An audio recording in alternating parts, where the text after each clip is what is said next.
نخست شما را به روز زادروزتان مبارکباد میکنیم. به شما تنصیحات عمر دراز آرزو میکنیم. خوب، شما همچون یک افسر بلندرتبه هم در سالهای شوروی کار کردید و هم در زمان استقلال. نظر شما به این دو دوره چگونه است؟ یعنی چگونه قیاس میکنید این دوره ها را به هم؟ البته این چیزی مقایسه نشونده هست، لیکن خوبی هایی که دوره شوروی بودن اونا خوبی ها بودن و امروز در زمان صاحب استقلالی ما در دولت ما البته ما یک افتخار دیگر داریم، وظیفه های دیگر داریم و فکر میکنم که هر یک تاجیک امروز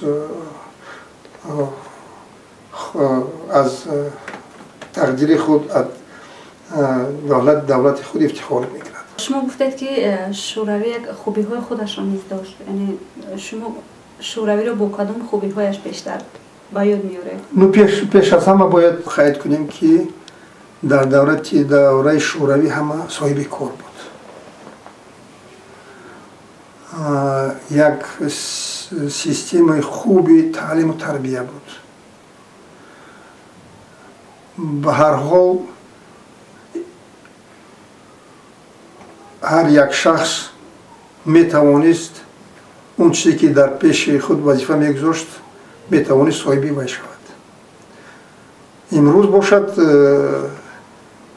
از بس که خیلی برهانی اقتصادی زیاد است، دولت ما قدر دولت بای نیست. از بسیاری چیزها من نگاه کنید، ما امروز زیاده از 1 میلیون نفری ما در بیرون از جمهوری کار میکنند، یعنی مهاجر مهنتی هستند و در تاجیکستان هم که باشد مؤسسه‌های صنعتی خیلی کم هستند، صنعت ما سست است و پیش از همه باید بگیم که صنف میانه ما تا امروز تأسیس نیافته است. شما نقش خود را در تحولات 2 یا 3 دهه اخیر تاجیکستان در چی میبینید؟ نقش یک کس در ثبات دولت، در ترقیات دولت هیچ است، لیکن اگر در عموم گیریم با واسطه همین مردم، با واسطه همین پیشروی ها میاد. خیلی تو چندی که من قدرت داشتم و توانایی داشتم و دانش داشتم برای ملتم، برای دولت صرف کردم. در کدام وظیفه های، در کدام سمت هایی کار نکرده باشم وظیفه خود را حل کار کردم و فکر میکنم که اگر ذره یگان ما گذاشته توانسته باشم خود را خوشبخت حساب میکنم. بهای شما بر رویدادهای سالهای 1990 و جنگ شهروندی تاجیکستان چگونه است؟ اون سالهایی بودن که اتحاد شوروی پریشان خورد و هر یک جمهوری که با اتحاد شوروی شامل بودن صاحب استقلال شد. اولی همین قدم های اول خیلی مشکل بودن، از آن جمله در تاجیکستان و واقعه فوریه که سال 90 با رخ آمدن در تاجیکستان اون چی رو نشان میدن؟ پیش از آن رو نشان میدن که مردم میخواست آزاد باشد، مردم میخواست استقلالیت به دست بیارد، مردم میخواست که آزادانه به زبان خود صحبت کند و عموما دولت خود را داشته باشد. البته یک باره این رو قوه هایی بودن که قبول نداشتند، برای مانگی زیادی پیشنهاد میکردند. و اون واقعه ماه فوریه سال 90 زمینه همونا من همین بود که از یک طرف مردم نمیخواست با طرزی پیش زندگی کند، از طرف دیگر حکومتداران نمیتوانستند که مردم را قانع کنند. من در همین زمینه این نارضایتی و شورش ها به میان آمدند. ایده از صاحب نظران میگن که در همون وقت یعنی شکست بعضی از چهره های تاجیک به میان آمدن و از جمله میگن که شکست شما هم در همون وقت شروع شد. من به واسطه اشتراکچی هم این واقعه بودم و تحلیل زیادی هم کردم. فکر میکنم که کمبودی اساسی تاجیکستان ما در آن بود که در همان وقت راهبری پرقدرت، راهبری دانشمند، راهبری خیرتمند نداشت، راهبری جسور نداشت.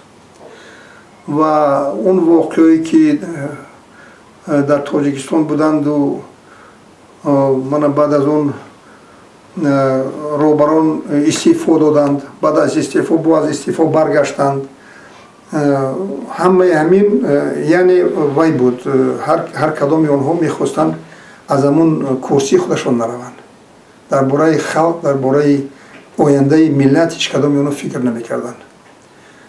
و فکر میکنم که اگر یگان آدمی قدرتمندی درستتر میشد تاجیکستان به این راه نمیرفت.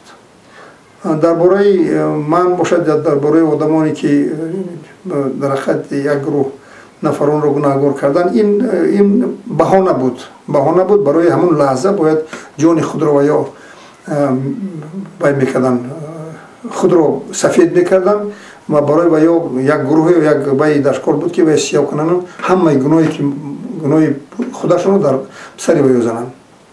و خوشبختانه سنجش نشون داد، سنجش پروکراتور نشون داد که این آدمانی که گناهکار کردن در وقت در همچون تبادلاتشون این یک گپ خشکخوری بوده است، یگان اساس نداشته است. لیکن از مهلت از وی استفاده برده، از لحظه استفاده برده جان خود رو باید خریدن. و اگر بار دیگر من تکرار میکنم که اگر راه در همون لحظه وقتی که ما راه برای تاجیکستان استعفا رفتن، اگر از قسمی جوانانی که در کمیته مرکزی کار میکردن، در ولایت‌ها کار میکردن، از زمان اگر راهبریت نو انتخاب میشد، ممکن باید میتوانستن تقدیر تاجیکستان رو و وضعیت تاجیکستان رو به طرز دیگر برن که با یک جنگ شهروندی تاجیکستان دچار نمیشد. متاسفانه این نشد. خب شما یک نفر کمونیست بودید و در یک کشوری کار و فعالیت کردید که یک دولت اتئیستی بود و حالا باشد تو جای میدانی مسجد ساخته ایستاده. یعنی میخواهید که با ساختن مسجد در خاطره های مردم نقش بندید یا اینکه چیزی دیگر است هدف از ساختن مسجد؟ در حقیقت دولت شوروی یک دولت اتئیستی بود. گرچندی در قانون هم نوشته شده بود که هر کس میتواند اعتقاد داشته باشد و وی کند، لیکن در حقیقت این کار ممنوع بود. لیکن عائله ما، بابای من داملای خیلی کلان بود که مدرسه داشت در زمان پیش. پدری من در نزد وی خواندگی بود، معلومات خوب داشت و در همون دوره سویتی هم پدری من نمازخوان بود، پنهانی نماز میخواند و البته ما را تربیت میکرد. لیکن محیط همه خیلی بود که در حقیقت ما از حزب کمونیست بودیم، لیکن ما در یگان جا نمیگفتیم که ما اتئیست هستیم، ما خدا را انکار نمیکردیم. این در دل همه مثال میگیریم آدمای تاجیک این بود. خدا را از مردم تاجیکیش کس دور کرده نتوانست و امروز دولت ما صاحب استقلال است و هر آدم آزادانه میتواند درباره اعتقاد به دین سخن گوید، نماز خواند و اون چیزی که امروز ما مسجد بنیاد کرده ایستادیم این به خاطر آن است که اگر من همین گرد اطراف شهرچه ما را گیرید حاضر قریب 9-11 تا جای نمازخوانی است. مردم در یک شرایط خیلی وزنی در خانه‌های پست تاریکی و چیز نماز میخواند. این از یک طرف. از طرف دیگر هر محله و هر ناحیه و هر چیز به خودش مسجد ساخته است و مقصد اساسی ساختن این مسجد برای اون هست که یک جای خیلی شایسته برای مردم ما آماده کنیم، یک جای خیلی روشن شایسته مسجد ما سیاوشانه می شود که مردم آمده آزادانه با مدنیت بلند نمازشان را خواند و از دیگر طرف مردم متحد شود، یکجا شود. به همین خاطر ما این مسجد را بنیاد کرده شدیم.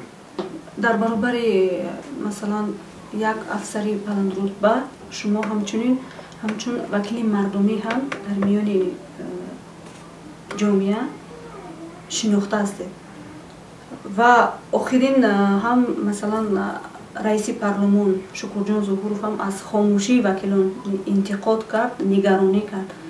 به نظر شما همچون یک نفر وکیل مردمی چرا وکیلان ما خاموشی رو اختیار میکنند؟ از تجربه گیریم. از تجربه وکیل رو مردم انتخاب میکند به خاطر اون که فردا اون وکیل از حق این مردم حمایت میکند. لیکن متاسفانه بسیاری وکیلان ما بعد از انتخاب شدن دیگر نزد مردم عموما نمیرود، نمیداند که مردم چی زندگی دارد، چی خواستارها دارد. من یک مثال عادی، من سال آخر 3 سال وکیلی 3 مرتبه وکیل مجلسی وکیل خلقی شهر دوشنبه بودم. رهبری وکیلان یعنی رئیس شهر همه وقت وکیلان را جلب میکرد برای سنجش این اون مسئله، برای واقعی به مردم و معین کردن اون کمبودی‌هایی که در کار مؤسسه‌های شهری هست است، در کار کردن و برآمدن این یا آن پیشنهادها فرا میگرفت و ما از تحت دل رفته در جای کار میکردیم و مدد خود را میرساندیم، نشان میدادیم، طلب میکردیم. لیکن متاسفانه این کار را در مجلس نمایندگان دیده نمیشود که مثلا وکیلی که در ناحیه هست، از ناحیه انتخاب شده است، رفته کار ناحیه را سنجیده بیاید که قانون‌هایی که ویا قبول میکنن چقدر در حقیقت در جایها کار کرده شدن اما قانون‌ها کار نکرده شدن. چرا قانون ویرانکنی هست، قانون شکنی هست در ناحیه و در محل ها؟ اگر در همین کار این بیوسته کاری وکیلان هست که رفته سنجیده بیان که چقدر قانون اجرا می شود و مسئله گذاری کنم، فکر میکنم که اون وقت بحث هم پیدا می شود، محاکمه هم پیدا می شود، چی گوییم کن در تکلیف های پیشنهاد های خوب هم پیدا می شود برای بهتر کردن کار. فکر میکنم که اگر وکیلان زیادتر به مردم زیادتر واقعا به مردم زیشتر باشند، اون خواستاری که مردم دارد و تکلیف هایی که مردم دارد اویدی تطبیق کردن قانون ها در محل ها از اونها اگر تحلیل کرده برای آن پیشنهاد کنم، فکر میکنم که کاری مجلس نمایندگان، کاری پلاتای پایانی ما بهتر می شود و به مردم مددی ویا می رسد. فکر میکنم که سبب اساسی همین است. تشکر زیاد برای صحبت. تشکر به شما، سلامت باشید.